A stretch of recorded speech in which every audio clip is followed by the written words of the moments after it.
Have you ever thought about your life as a movie? I mean, not just one you're watching, but one you're actually creating?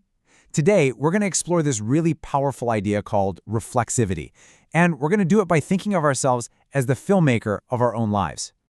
So let me ask you this. Are you the star of your life's movie, or are you the director? Think about that for a second. The star, they're right in the middle of all the action, things are happening to them. But the director is the one choosing the shots, framing the story, deciding what really matters. This whole idea is about making that shift, moving from just being the star to becoming the director too. All right, so let's jump right into section 1, directing your own story. Because here's the thing, every single one of us is a storyteller, whether we realize it or not. Just like a filmmaker has to decide exactly where to put the camera, our own personal point of view shapes everything.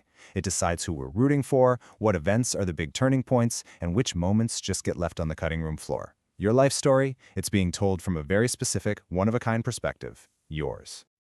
So what is it that actually creates that unique perspective? Well, sticking with our filmmaker metaphor, it all comes down to the tool you're using to capture the world. I mean, think about it.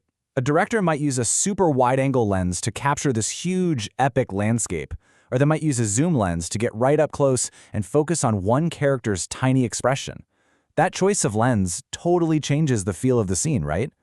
Well, in life, we all have our own personal lens that frames our reality. And this personal lens that we all have, it actually has a name. In sociology, it's called your social location. And that's a perfect way to think about it. It's your unique spot in the world, the vantage point from which you view literally everything. It's not good or bad, it just is, and it's made up of everything that makes you, you. So what is this personal lens actually made of? Well, it's a mix of all kinds of things. It's your gender and your race, your socioeconomic status, your cultural background. But it's also shaped by your personal values and, of course, all your past experiences.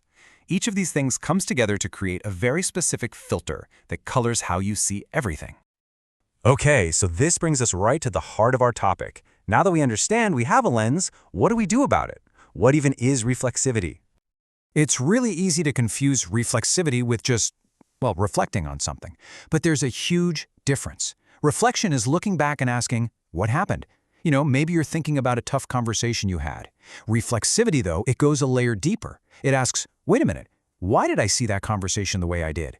It's that subtle but massive shift from asking what to asking how and why. And here it is. This is where our whole metaphor just clicks into place. Reflexivity is that moment the director literally steps out from behind the camera, looks at the camera itself, and asks, how is this machine, this lens I've chosen, influencing the story I'm trying to tell? It is the ultimate act of self-awareness. This quote just nails it. It's a two-way street. We're not just passively taking things in. Our social location influences how we see the world, for sure. But then the way we act based on that vision, that contributes back to the social world around us. It's this continuous feedback loop.